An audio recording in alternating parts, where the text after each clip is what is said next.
Hi all, ಎಲ್ರಿಗೂ ನಮಸ್ಕಾರ. Welcome back to my channel Vino's glimpse. ನಾನು ನಿಮ್ಮೆಲ್ಲರ ಪ್ರೀತಿಯ ವಿನತ.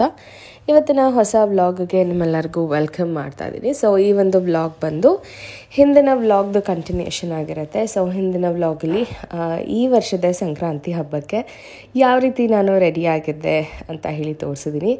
ಸೊ ಫೈನಲ್ ಆಗಿ ನಾನು ರೆಡಿ ಆದಮೇಲೆ ಭೈರವ್ ಕೂಡ ರೆಡಿ ಮಾಡಿದೆ. ಆ್ಯಂಡ್ ಲಾಸ್ಟ್ ವ್ಲಾಗಲ್ಲೇ ಹೇಳ್ದಂಗೆ ಇವತ್ತು ಫಲ ಎರೆಯೋದು ಅಂತ ಹೇಳಿ ಮಾಡ್ತಾರೆ. ಅಂದರೆ ಸಂಕ್ರಾಂತಿ ಹಬ್ಬದ ದಿವಸ ಎಳ್ಳು, ಬೆಲ್ಲ, ಎಳ್ಚೆ ಹಣ್ಣು, ಕಬ್ಬು, ಕಾಸು, ಚಾಕ್ಲೇಟ್ಸು ಇದೆಲ್ಲನೂ ಒಟ್ಟಿಗೆ ಇಟ್ಕೊಂಡು ಮಕ್ಕಳಿಗೆ ತಲೆ ಮೇಲಿಂದ ಫಲ ಎರೆಯೋದು ಅಂತ ಹೇಳಿ ಮಾಡ್ತಾರೆ. ಸೊ ಹಾಗಾಗಿ ಅದನ್ನು ಮಾಡೋದಕ್ಕೆ ಭೈರವ್ಗೆ ಕೂಡ ರೆಡಿ ಮಾಡ್ತಾಯಿದ್ದೀನಿ. ಸಿಂಪಲ್ಲಾಗಿ ಒಂದು ಜುಬ್ಬ ಮತ್ತು ಪಂಚೆ ಹಾಕಿ ರೆಡಿ ಮಾಡಿದ್ದೀನಿ. ಇನ್ನು ಸಂಕ್ರಾಂತಿ ಹಬ್ಬ ನಮಗಿಂತ ರೈತರಿಗೆ ಬಹಳನೇ ಖುಷಿ ಹಾಗೂ ಸಂತಸ ತಂದುಕೊಡೋವಂಥ ಹಬ್ಬ ಅಂತ ಹೇಳಿದ್ರು ತಪ್ಪಾಗಲ್ಲ ಅನಿಸುತ್ತೆ. ಇನ್ನು ಯುಗಾದಿ ಹಬ್ಬನ ಸುಗ್ಗಿ ಹಬ್ಬ ಅಂತ ಹೇಳ್ತಾರೆ. ಇನ್ನು ವರ್ಷ ಪೂರ್ತಿ ಬೆಳೆದಿರೋವಂಥ ಪ್ರತಿಯೊಂದು ವಸ್ತುಗಳನ್ನೂ ಇಟ್ಟು ಅದನ್ನು ದೇವರ ರೂಪದಲ್ಲಿ ನೋಡಿ ಪೂಜೆ ಮಾಡುವಂಥದ್ದು. ಗೆಣಸಾಗಿರ್ಬೋದು, ಕಡಲೆಕಾಯಿ ಆಗಿರ್ಬೋದು, ಅವರೆಕಾಯಿ ಆಗಿರ್ಬೋದು, ಈ ಒಂದು ಸೀಸನಲ್ಲಿ ಸಿಗೋವಂಥದ್ದು. ಹಾಗಾಗಿ ಅದನ್ನೆಲ್ಲ ಇಟ್ಟು ಪೂಜೆ ಮಾಡಿ ದೇವರಿಗೆ ಫಸ್ಟ್ ಅದನ್ನು ನೈವೇದ್ಯ ಮಾಡಿ ಅದಾದಮೇಲೆ ಮಾರೋದಕ್ಕೆ ತೊಗೊಂಡು ಹೋಗ್ತಾರೆ. ಸೊ ನಾವು ಅದನ್ನು ಸಿಂಬಲೈಸ್ ಮಾಡ್ತಾ ಬೆಳೆದಿರೋವಂಥದ್ದನ್ನು ಮನೆಯಲ್ಲಿ ತೊಗೊಂಡು ಬಂದು ಇಟ್ಟು ಬೇಯಿಸಿ ದೇವ್ರ ಮುಂದೆ ಪೂಜೆ ಮಾಡಿ ಇದೇ ರೀತಿ ಮನೆಯಲ್ಲಿ ಸದಾಕಾಲ ಸಮೃದ್ಧಿಯಿಂದ ತುಂಬಿರಲಿ ಅಂತ ಕೇಳ್ಕೊತ ಮಾಡುವಂಥ ಹಬ್ಬನೇ ಈ ಒಂದು ಮಕರ ಸಂಕ್ರಾಂತಿ ಹಬ್ಬ ಅಂತ ಕೂಡ ಹೇಳ್ತೀವಿ. ಇನ್ನು ಉತ್ತರಾಯಣ ಕಾಲ ಅಂತ ಕೂಡ ಹೇಳ್ತೀವಿ ಈ ಒಂದು ಹಬ್ಬನ. ಅಂದರೆ ಸೂರ್ಯನ ದಿಕ್ಕು ಬದಲಾಗುವಂಥ ಟೈಮ್ ಕೂಡ ಆಗಿರುತ್ತೆ. ಚಳಿಗಾಲ ಮುಗಿಯುವಂಥ ಟೈಮು ಸಂಕ್ರಾಂತಿಯ ಸೂಚನೆ ಅಂತ ಕೂಡ ಬಹಳಷ್ಟು ಕಡೆ ಹೇಳ್ತಾರೆ. ಇನ್ನು ಈ ಒಂದು ಹಬ್ಬದಲ್ಲಿ ಎಳ್ಳು, ಬೆಲ್ಲ, ಕೊಬ್ಬರಿ ಇದನ್ನೆಲ್ಲ ಪುಟ್ಟದಾಗಿ ಹೆಚ್ಚಿ ಇದನ್ನು ಒಂದು ಮಿಶ್ರಣವನ್ನು ಮಾಡಿ ತಿನ್ನುವಂಥದ್ದು ಈ ಒಂದು ಹಬ್ಬದ ವಿಶೇಷತೆ ಅಂತ ಕೂಡ ಹೇಳ್ಬೋದು. ಈ ಒಂದು ಐಟಮ್ಸಲ್ಲಿ ಇರುವಂಥದ್ದು ಕೊಬ್ಬರಿಯಲ್ಲಾಗಿರ್ಬೋದು ಅಥವಾ ಎಳ್ಳಲ್ಲಾಗಿರ್ಬೋದು ಇರುವಂಥ ಅಂಶ ಈ ಒಂದು ಚಳಿಗಾಲಕ್ಕೆ ಅಥವಾ ಈ ಒಂದು ಬಿಸಿಲುಗಾಲಕ್ಕೆ ಬೇಕಾಗುತ್ತೆ ಅಂತ ಹೇಳಿ ಈ ಒಂದು ತಿನಿಸುಗಳನ್ನ ಕೂಡ ಈ ಒಂದು ಹಬ್ಬದಲ್ಲಿ ನಡೆಸ್ಕೊಂಡು ಹೋಗ್ತೀವಿ ಅಂತ ಹೇಳ್ಬೋದು.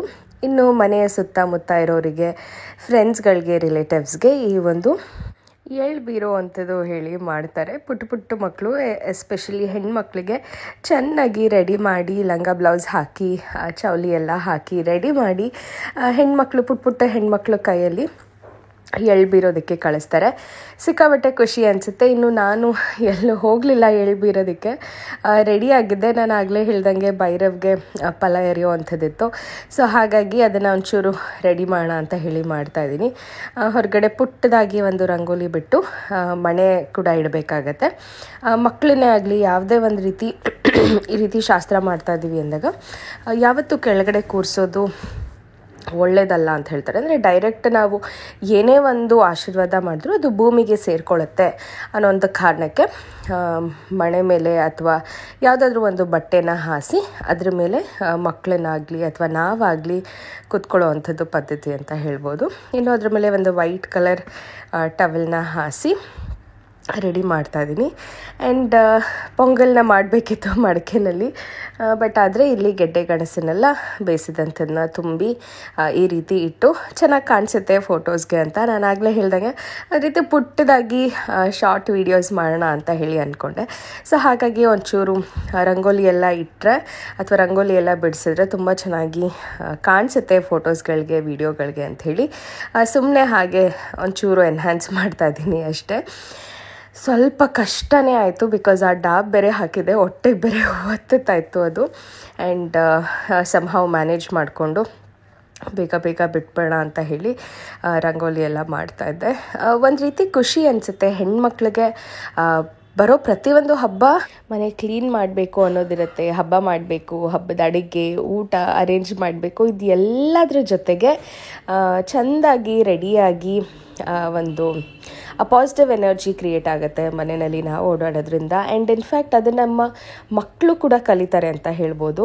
ಅದರಿಂದ ಮಾತ್ರ ನಾವು ಹಬ್ಬಗಳ ವಿಶೇಷತೆ ಅಂದರೆ ಏನು, ಹಬ್ಬಗಳಿಗೆ ಯಾಕೆ ನಾವು ಈ ರೀತಿ ವಿಶೇಷವಾಗಿ ರೆಡಿ ಆಗ್ತೀವಿ ಅನ್ನೋದನ್ನೆಲ್ಲ ಮಕ್ಕಳು ಖಂಡಿತವಾಗ್ಲೂ ಅಬ್ಸರ್ವ್ ಮಾಡ್ತಾ ಇರ್ತಾರೆ. ಸೊ ನಾವು ಹೇಗೆ ನಡ್ಕೋತೀವೋ, ನಾವು ಹೇಗೆ ನಮ್ಮ ಸಂಸ್ಕೃತಿ ಬೆಳೆಸ್ಕೊಂಡು ಹೋಗ್ತೀವೋ ಅದೇ ರೀತಿ ಮಕ್ಕಳು ಕೂಡ ಕಲಿತಾರೆ ಅಂತ ಹೇಳೋಕ್ಕೆ ಇಷ್ಟಪಡ್ತೀನಿ. ಸೊ ಪ್ರತಿ ಒಂದು ಹಬ್ಬದಲ್ಲೂ ಭೈರವ್ಗೂ ಕೂಡ ಅದರದ್ದು ವಿಶೇಷತೆ ಏನು, ಪೊಂಗಲ್ ಅಂದರೆ ಏನು, ಯಾಕೆ ಇದನ್ನೆಲ್ಲ ಇಟ್ಟು ಪೂಜೆ ಮಾಡ್ತೀವಿ, ಅದರದ್ದು ವಿಶೇಷತೆ ಏನು, ನಾವು ಊಟ ಮಾಡೋದು ಎಲ್ಲಿಂದ ಬರುತ್ತೆ ಅಂತ ಕೇಳಿದ್ರೆ ತುಂಬ ಜನ ಮಕ್ಕಳು ಝೊಮ್ಯಾಟೊ ಸ್ವಿಗ್ಗಿ ಆರ್ಡರ್ ಮಾಡಿದ್ರೆ ಬರುತ್ತೆ ಅಂತ ಹೇಳ್ತಾರೆ. ಸೊ ದಟ್ ಈಸ್ ಅವರ ತಪ್ಪಲ್ಲ, ಬಿಕಾಸ್ ಅದು ನಮ್ಮ ತಪ್ಪು ಅಂತ ನಾವು ಒಪ್ಕೋಬೇಕಾಗತ್ತೆ. ಯಾಕೆ ಅಂತ ಹೇಳಿದರೆ ನಾವು ಮಕ್ಕಳಿಗೆ ಅದನ್ನು ಇನ್ಕನ್ಕ್ಲೇಟೇ ಮಾಡಿರೋದಿಲ್ಲ. ಸೊ ಹಾಗಾಗಿ ಮಕ್ಕಳು ಅದನ್ನು ಹೇಳೋದು ತಪ್ಪಲ್ಲ, ಬಟ್ ಇಟ್ಸ್ ಆರ್ ರೆಸ್ಪಾನ್ಸಿಬಿಲಿಟಿ ಮಕ್ಕಳಿಗೆ ಅದನ್ನು ತಿಳಿಸ್ಕೊಡುವಂಥದ್ದು. ಸೊ ಫೈನಲಿ ಎಲ್ಲ ರೆಡಿ ಮಾಡಿದ್ದಾಯಿತು. ಆ್ಯಂಡ್ ನನ್ನ ಮುದ್ದು ಕಂದ ಮಣೆ ಮೇಲೆ ಕೂತ್ಕೊಂಡು ಫಲ ಏರಿಸ್ಕೊತಾ ಇದ್ದಾನೆ. ಸೊ ಮೊದಲಿಗೆ ಪುಟ್ಟದಾಗಿ ವಿಭೂತಿ ಇಟ್ಟು ಬೊಟ್ಟಿಟ್ಟು ಅದಾದಮೇಲೆ ದೇವ್ರನ್ನ ಬೇಡಿಕೊಂಡು ಎಲ್ಲ ಒಳ್ಳೇದು ಮಾಡು. ಮಕ್ಕಳಿಗೆ ನಾವು ಹೇಳ್ಕೊಡೋದು ಒಂದು 30% ಆಯಿತು ಅಂತಂದರೆ ಅವರೇ ನೋಡಿ ಕಲಿಯುವಂಥದ್ದು ಸಾಕಷ್ಟು ಇರುತ್ತೆ. ಸೊ ಹಾಗಾಗಿ ಆ ಒಂದು ಟೈಮಲ್ಲಿ ಮಕ್ಕಳು ದೇವರ ಸಮಾನವಾಗಿ ನೋಡ್ತೀವಿ. ಹಾಗಾಗಿ ದೇವರು ಒಬ್ಬರೇ ಅವ್ರನ್ನ ಕೈ ಹಿಡಿದು ಕಾಪಾಡೋಕ್ಕೆ ಸಾಧ್ಯ, ಅವ್ರಿಗೆ ಬುದ್ಧಿ ಕೊಡಲಿಕ್ಕೆ ಸಾಧ್ಯ. ಹಾಗಾಗಿ ನಾನು ನಮ್ಮ ಮನೆಯವರು ಎಲ್ಲ ಈ ರೀತಿ ಪುಟ್ಟದಾಗಿ ಬೊಟ್ಟಿಟ್ಟು ಆ್ಯಂಡ್ ಫಲ ಎರೆಯುವಂಥದ್ದನ್ನು ಮಾಡಿ ಅದಾದಮೇಲೆ ಪುಟ್ಟದಾಗಿ ಆರತಿ ಮಾಡಿದ್ವಿ. ತುಂಬಾ ಚೆನ್ನಾಗಿತ್ತು, ತುಂಬ ಖುಷಿ ಕೊಡ್ತು. ಇನ್ಫ್ಯಾಕ್ಟ್ ಇದನ್ನೆಲ್ಲ ಮಾಡಿಸ್ಕೊಳ್ಳೋದಕ್ಕೆ ನನ್ನ ಮುದ್ದು ಕಂದಂಗೂ ತುಂಬಾ ಇಷ್ಟ ಆಗುತ್ತೆ. ಬರೋ ಕೂಡ ಖುಷಿ ಪಡ್ತಾನೆ. ಈ ಥರ ಎಲ್ಲ ರೆಡಿ ಮಾಡ್ತಾಯಿದ್ವಿ, ಏನೋ ಮಾಡ್ತಾಯಿದ್ದೀವಿ ಅಂದರೆ ಖುಷಿಯಿಂದ ಮಾಡಿಸ್ಕೊಳ್ತಾನೆ. ಇನ್ಫ್ಯಾಕ್ಟ್ ನನ್ನ ಹಿಂದಿನ ವೀಡಿಯೋದಲ್ಲಿ ಅವನ ಫಸ್ಟ್ ಅಲ್ಲ ಅನ್ಕೋತೀನಿ, ಫಸ್ಟು ಸೆಕೆಂಡ್ ಟೈಮ್ದು ಸಂಕ್ರಾಂತಿ ಹಬ್ಬದ್ದು ಇದೇ ರೀತಿ ಮಾಡಿದ್ದೆ. ಆವಾಗಲೂ ಕೂಡ ಪುಟ್ಟ ಕೃಷ್ಣನ ಥರ ಎಷ್ಟು ಕ್ಯೂಟಾಗಿ ಮಾಡಿಸ್ಕೊಂಡಿದ್ದೆ. ಇವತ್ತು ಕೂಡ ಆ ವಿಡಿಯೋಸ್ನ ನೋಡಿದ್ರೆ ಬಹಳನೇ ಖುಷಿಯಾಗುತ್ತೆ. ಇನ್ನು ನೀವು ಕೂಡ ಇದೇ ರೀತಿ ಮಕ್ಕಳು ಮನೆಯಲ್ಲಿ ಇದ್ದಾರೆ ಹಾಗೂ ನಿಮಗೆ ಪದ್ಧತಿ ಇದೆ ಅಂತ ಹೇಳಿದ್ರೆ ಈ ರೀತಿ ಫಲ ಎರೆಯೋದು ಮಾಡೋದ್ರಿಂದ ಮಕ್ಳಿಗೂ ಒಳ್ಳೆಯದು, ಮನೆಗೂ ಒಳ್ಳೆಯದು, ಹಾಗೂ ನಿಮಗೂ ಒಂದು ರೀತಿ ಮಾಡಾದ್ಮೇಲೆ ತುಂಬ ಖುಷಿ ಅನಿಸುತ್ತೆ ಅಂತ ಹೇಳಿದ್ರು ತಪ್ಪಾಗಲ್ಲ ಅನಿಸುತ್ತೆ. ಸೊ ಈ ರೀತಿ ಸಣ್ಣದಾಗಿ ಒಂದು 5-10 ನಿಮಿಷದ ಪ್ರಿಪ್ರೇಷನ್ ಅಷ್ಟೇ. ಸೊ ಮಾಡಿದರೆ ಮಕ್ಕಳಿಗೂ ಖುಷಿಯಾಗುತ್ತೆ. ಇನ್ನು ಇದನ್ನೆಲ್ಲ ಮಾಡಾದ್ಮೇಲೆ ಈ ರೀತಿ ಮುಂದೆ ಇಟ್ಟಿರುವಂಥ ಹಣ್ಣುಗಳಿರ್ಬೋದು ಅಥವಾ ಎಳ್ಳು ಬೆಲ್ಲ ಇರ್ಬೋದು, ಅದನ್ನು ಮಕ್ಕಳ ಕೈಲಿಗೆ ಕೈ ಮುಕ್ಕೊಳ್ಳಿ ಅಂತ ಹೇಳಿ ಕೈ ಮುಗ್ದು, ಆಮೇಲೆ ಅದಾದಮೇಲೆ ಹೂವು ಕಾಸು ಈ ರೀತಿ ದೇವರಿಗೆ ಹೇಳ್ತಾ, ಅಂದರೆ ಎಲ್ಲ ಒಳ್ಳೇದು ಮಾಡು, ಆಶೀರ್ವಾದ ಮಾಡು ಅಂತ ಕೇಳ್ಕೊತಾ ಮಾಡೋವಂಥ ಈ ಒಂದು ಫಲ ಎರೆಯೋದೇ ಇವತ್ತಿನ ವಿಶೇಷತೆ ಅಂತ ಹೇಳ್ಬೋದು. ಆ್ಯಂಡ್ ಎಸ್, ನಮಗಂತೂ ಸಿಕ್ಕಾಪಟ್ಟೆ ಖುಷಿ ಆಯಿತು ಇದನ್ನೆಲ್ಲ ಮಾಡಿ. ಆ್ಯಂಡ್ ಅವ್ರ ಪಪ್ಪಾಗೂ ಅಷ್ಟೇ ತುಂಬ ಇಷ್ಟ ಆಗುತ್ತೆ ಈ ರೀತಿ ಪಾಪಗೆ ಮಾಡೋದು. ಆ್ಯಂಡ್ ಎಸ್, ನೆಕ್ಸ್ಟ್ ಇಯರ್ ಅಂತೂ ಭೈರವ್ ಜೊತೆ ಇನ್ನೊಂದು ಪಾಪ ಕೂತ್ಕೊಂಡು ಮಾಡಿಸ್ಕೋತಾರೆ. ಆ್ಯಕ್ಚುಲಿ 5 ಇಯರ್ಸ್ಗೆ ಮಾಡ್ತಾರೆ ಅಂತ ಅಂದ್ಕೊಂಡಿದ್ದೆ, ಬಟ್ ನನ್ನ ಕೊಲಿಗಿಲ್ಲ 12 ಇಯರ್ಸ್ ತನಕ ಮಾಡ್ಬೋದು ಅಂತ ಹೇಳಿದ್ರು. ಸೊ ನೋಡಬೇಕು, ನೆಕ್ಸ್ಟ್ ಇಯರ್ ಇಬ್ರಿಗೂ ಒಟ್ಟಿಗೆ ಕೂರಿಸಿ ಮಾಡೋ ಅಂಥ ಅವಕಾಶ. So I am waiting for that.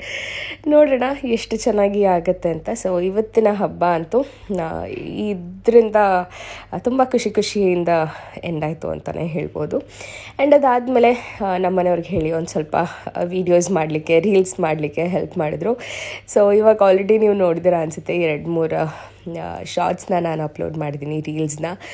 ತುಂಬ ಚೆನ್ನಾಗಿ ಬಂದಿದೆ. ತುಂಬ ಜನ ನಾನು ರೆಡಿ ಆಗಿರೋದನ್ನ ನೋಡಿ ತುಂಬ ಚೆನ್ನಾಗಿ ಕಾಣಿಸ್ತಾ ಇದ್ದೀರಾ, ಕ್ಯೂಟಾಗಿ ಕಾಣಿಸ್ತಾ ಇದ್ದೀರಾ ಅಂತ ಹೇಳ್ತಾ ಇದ್ದೀರಾ. Thank you so much for all your love, care and affection. And ತುಂಬ ಜನ ಹೆಲ್ದಿ ಡೆಲಿವರಿ ಅಂತ ಹೇಳಿ ಕೂಡ ಮೆಸೇಜ್ ಮಾಡ್ತಾ ಇದ್ದೀರಾ. ತುಂಬ ಖುಷಿಯಾಗುತ್ತೆ ಇದನ್ನೆಲ್ಲ ನೋಡ್ತಾ ಇದ್ರೆ. ಐ ಥಿಂಕ್ ಯಾರು ಏನು ಅಂತ ಗೊತ್ತಿಲ್ಲ, ಬಟ್ ಸ್ಟಿಲ್ ಇಷ್ಟು ಪ್ರೀತಿ ತೋರಿಸೋವಂಥದ್ದು I think we are blessed to get all these love and affection ಅಂತ ಅನಿಸುತ್ತೆ. Thank you so much for everything. And yes, finally ಒಂದು ಸ್ವಲ್ಪ ಫೋಟೋಶೂಟ್ ಮಾಡಬೇಕಂತ ಅಂದ್ಕೊಂಡಿದ್ದೆ. ಸೊ ಹಾಗಾಗಿ ಪುಟ್ಟದಾಗಿ ಹಾಗೆ ಫೋಟೋಸ್ನ ತೆಕ್ಕೊಂಡೆ. ಮತ್ತು ನನ್ನ ಕೊಲೀಗ್ಸ್ ಅದೇ ಅಂತಿದ್ರು, ಒಂದು ರೀತಿ ಮಿನಿ ಸೀಮಂತ ಥರನೇ ಆಗೋಗ್ಬಿಟ್ಟಿತ್ತು, ಚೆನ್ನಾಗಿ ರೆಡಿ ಆಗಿದ್ರಿ ಅಂತ ಎಲ್ಲ ಹೇಳ್ತಾಯಿದ್ರು. ಸೊ ನನಗೆ ಇದೇ ಹಬ್ಬ ಅಂತಲ್ಲ, ಪ್ರತಿಯೊಂದು ಹಬ್ಬದಲ್ಲೂ ನಾನು ಇದೇ ರೀತಿ ರೆಡಿ ಆಗೋಕ್ಕೆ ಇಷ್ಟಪಡ್ತೀನಿ. ಆ್ಯಂಡ್ ಹಾಗಾಗಿ ತುಂಬ ಜನ ನಿಮಗೆ ಹೆಣ್ಮಗು ಆಗಲಿ ಅಂತ ಕೂಡ ಕೇಳ್ಕೊಂಡಿದ್ದಾರೆ. ಸೊ ದೇವ್ರ ಇಚ್ಛೆ ಯಾವುದು ಕೊಟ್ಟರು ನಾನು ಖುಷಿಯಿಂದ ಸ್ವೀಕರಿಸ್ತೀನಿ ಅದನ್ನು. ಹೆಣ್ಮಗು ಆದರೂ ಖುಷಿನೇ, ಗಂಡು ಆದರೂ ಖುಷಿನೇ. ಸೊ ಯಾವುದೇ ಮಗು ಆದರೂ ಹೆಲ್ದಿಯಾಗಿ ಒಳ್ಳೆ ಮಗು ಹುಟ್ಟಿದ್ರೆ ಅದಷ್ಟೇ ಸಾಕು ಅಂತ ಅನಿಸುತ್ತೆ. ಸೊ ಇದಾಗಿತ್ತು ಇವತ್ತಿನ ಬ್ಲಾಗ್.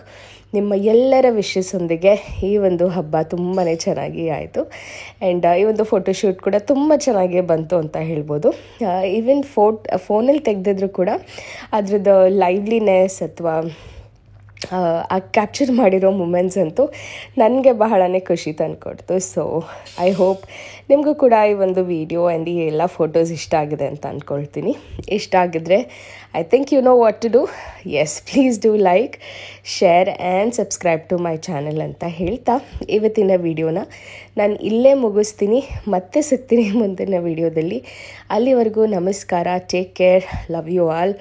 ಆ್ಯಂಡ್ ನನ್ನ ನೆಕ್ಸ್ಟ್ ವಿಡಿಯೋ ಮೋಸ್ಟ್ಲಿ ನನ್ನ ಸ್ಕ್ಯಾನಿಂಗ್ ವಿಡಿಯೋ ಆಗಿರುತ್ತೆ, ಅಥವಾ ಹಾಸ್ಪಿಟಲ್ಗೆ ಹೋಗಬೇಕಿತ್ತು.